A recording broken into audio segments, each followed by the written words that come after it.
प्यारे राम भक्तों, जय श्री राम, जय जय श्री राम। मैं आज एक ऐसा सब्जेक्ट आपके सामने लेके आया हूं,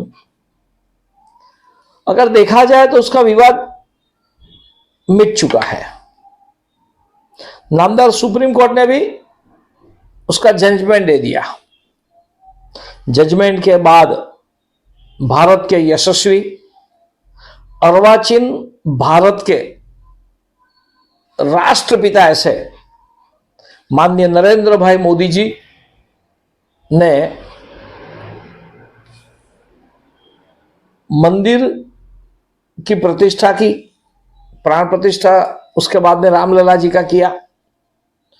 भारत के लाखों लोगों ने 22 जनवरी से आज दिन तक दर्शन कर चुके हैं। मगर ये जो विवाद था, इसके पीछे एक लंबी कहानी है, लंबा इतिहास है। विश्व हिंदू परिषद और बाकी के संगठन कहते हैं राम मंदिर के लिए 85 वक्त युद्ध हुआ, लड़ाई हुई 85 तक। कई चीज मेरे पास आज उपलब्ध है। 496 ईयर्स की यह लड़ाई है, उसका इतिहास है।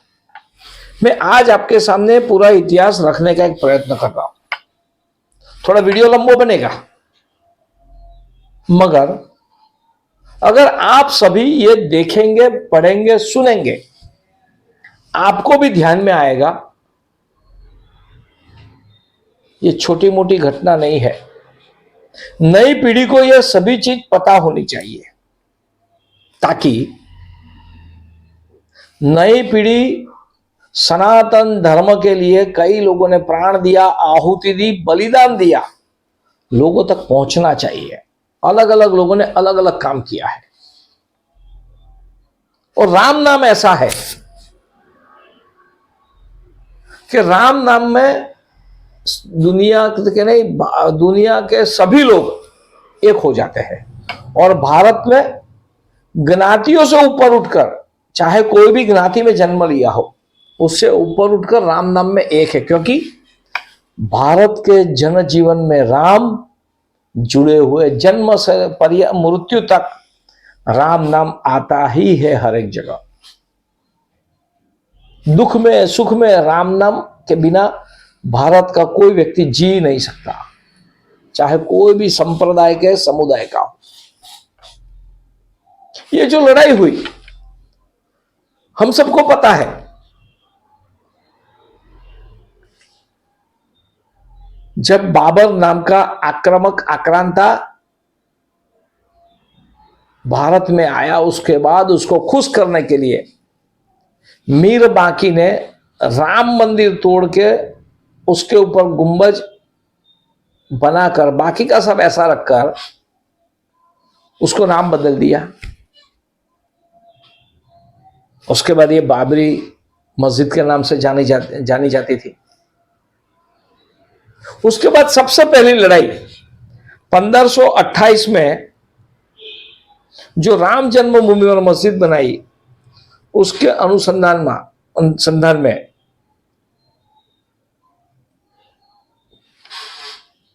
कहीं ना कहीं झगड़े शुरू हुए, क्योंकि पूरे भारत के हिंदू समाज के लोग, अलग अलग राजा, सभी ये चीज के विरोध थे।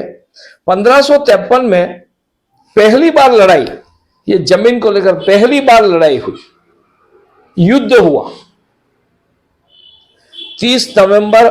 उसके बाद 30 नवंबर 1858 को बाबा फकीर सिंह खालसा की अगुवाई में 25 निहंग सिख बंधुओं ने, केसधारी बंधुओं ने बाबरी ढांचे पर कब्जा किया और उन्होंने कई दिन तक वहां कब्जा रखा और राम नाम का पठन भी किया, और उन्होंने ये ढांचे के आसपास राम नाम भी लिखा। उसके बाद 1859 में अंग्रेजों की जो नीति थी, हम सब जानते हैं कि समाज का भाग पाड़ो, समाज में भागला करो और राज करो। उस नीति के अनुसंधान में विवाद को देखते हुए पूजा और नमाज के लिए दोनों को अलग अलग हिस्सा दिया, हिंदुओं को बाहर का हिस्सा दिया और जो मुसलमान थे उनको अंदर का हिस्सा दिया। तब भी लड़ाई चालू थी, उसके बाद भी कई झगड़े हो चुके हैं। 1949 के अंदर के हिस्से में भगवान राम की मूर्ति रखी गई और तनाव बढ़कर देखकर उस वक्त की सरकार ने डर के मारे गेट पर ताला लगा दिया। उस वक्त की सरकार आप जानते हैं 1949 में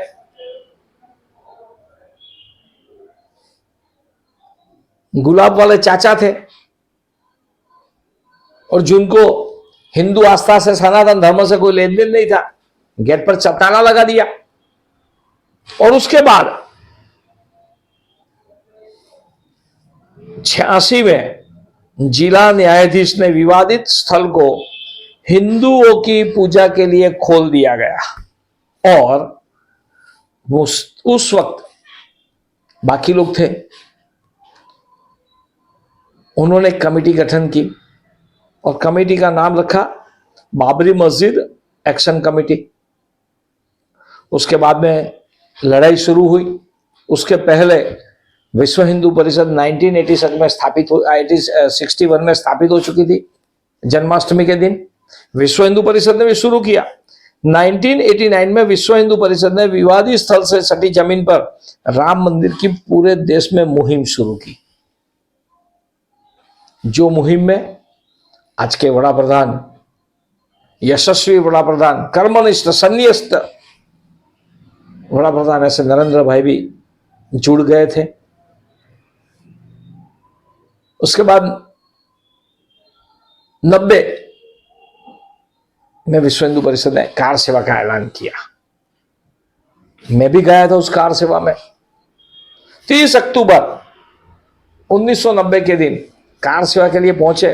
उस वक्त के मुलायम सिंह सरकार ने ऐसा ऐलान किया था कि इस जमीन पर परिंदा भी पर नहीं मार पाएगा, मगर राम की ताकत के सामने मुलायम सिंह का नाक हिंदू समाज ने काट दिया। सब लोग घुस गए। हालांकि मुलायम सिंह की सरकार थी, उन्हें अंधाधुंध फायरिंग करवाई पुलिस के द्वारा। हजारों कार सेवक उस वक्त बलिदान दिया। सरयू का पानी लाल हो गया। कई लोग जेल में रहे, हम लोग वापस आए। उसके बाद विश्व हिंदू परिषद ने 2 साल के बाद फिर से पूरे देश में आंदोलन किया और 6 दिसंबर 1992 को चलो अयोध्या कार सेवक का मुहिम छेड़ी। उसमें भी हम गए थे और उस वक्त कार सेवकों ने भारत माता की जमीन पर से सोकोल्ड ढांचा हटा दिया और वहां शाम को 6:45 के आसपास रामलला जी की प्रतिमा स्थापित कर दी। यही दरमियान 16 दिसंबर 1992 को लिब्राहन आयोग गठित किया गया। आंध्र प्रदेश उच्च न्यायालय के सेवानिवृत्त मुख्य न्यायाधीश एम.एस. लिब्राहन जी ने आयोग का अध्यक्ष बने और उन्होंने 16 मार्च 1993 को 3 महीने में रिपोर्ट बनाने का कहा गया और उन्होंने रिपोर्ट देने में उनको 17 साल लगे। 17 साल के बाद रिपोर्ट आया। उस वक्त 1993 में केंद्र के इस अधिकरण सुप्रीम कोर्ट में चुनौती मिली। ये जो कमेटी गठित की उसको चुनौती दी।